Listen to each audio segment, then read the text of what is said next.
Hello అండి, నమస్తే. నేను మీ సంధ్య. వెల్కమ్ టు సంధ్యాస్ వంటర్ పుస్తకం. ఈరోజు లంచ్ బాక్స్లోకి 5 నిమిషాల్లో చేసుకునేటటువంటి లెమన్ కొరియాండర్ రైస్ ఎలా చేయాలో చూద్దాం. చాలా సింపుల్గా 5 నిమిషాల్లో క్విక్గా అయిపోతుంది. పిల్లలు కూడా ఈ రైస్ని చాలా ఇష్టంగా తింటారు. బాక్స్ మొత్తం ఖాళీ అయిపోతుంది. రండి ఎలా చేయాలో చూద్దాం. ముందుగా ఒక కళాయి పెట్టుకొని అందులోకి 2 టేబుల్ స్పూన్ల వరకు ఆయిల్ తీసుకోండి. ఆయిల్ అనేది బాగా హీట్ అయిన తర్వాత సన్నగా కట్ చేసుకున్నటువంటి వెల్లుల్లిని కొంచెం అలా వేసుకొని ఫ్రై చేసుకోండి.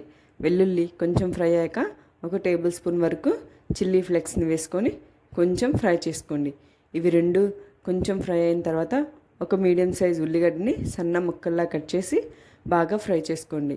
అలాగే ఒక గుప్పెడు కరివేపాకు, వీటన్నిటిని కొంచెం గోల్డెన్ కలర్కి చేంజ్ అయ్యేంత వరకు ఫ్రై అయిన తర్వాత గుప్పెడు నిండా కొత్తిమీరను వేసుకొని ఒకసారి బాగా కలుపుకోండి. ఇలా బాగా కలిసిపోయాక ముందుగా వండుకున్నటువంటి రైస్ని ఇందులోకి యాడ్ చేసుకొని 1-2 సార్లు బాగా కలుపుకోండి.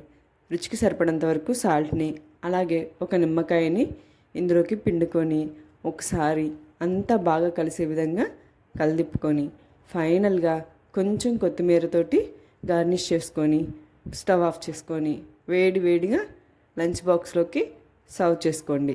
5 నిమిషాల్లో లంచ్ బాక్స్ రెడీ. మీరు కూడా తప్పకుండా ఈ లంచ్ బాక్స్ రెసిపీని ట్రై చేసి ఎలా ఉందో నాకు కామెంట్ చేయండి. మీకు కనుక నచ్చినట్లయితే లైక్ చేయండి, షేర్ చేయండి. మరిన్ని లంచ్ బాక్స్ రెసిపీస్ కోసం మన ఛానల్ని తప్పకుండా సబ్స్క్రైబ్ చేసుకోండి. Thank you.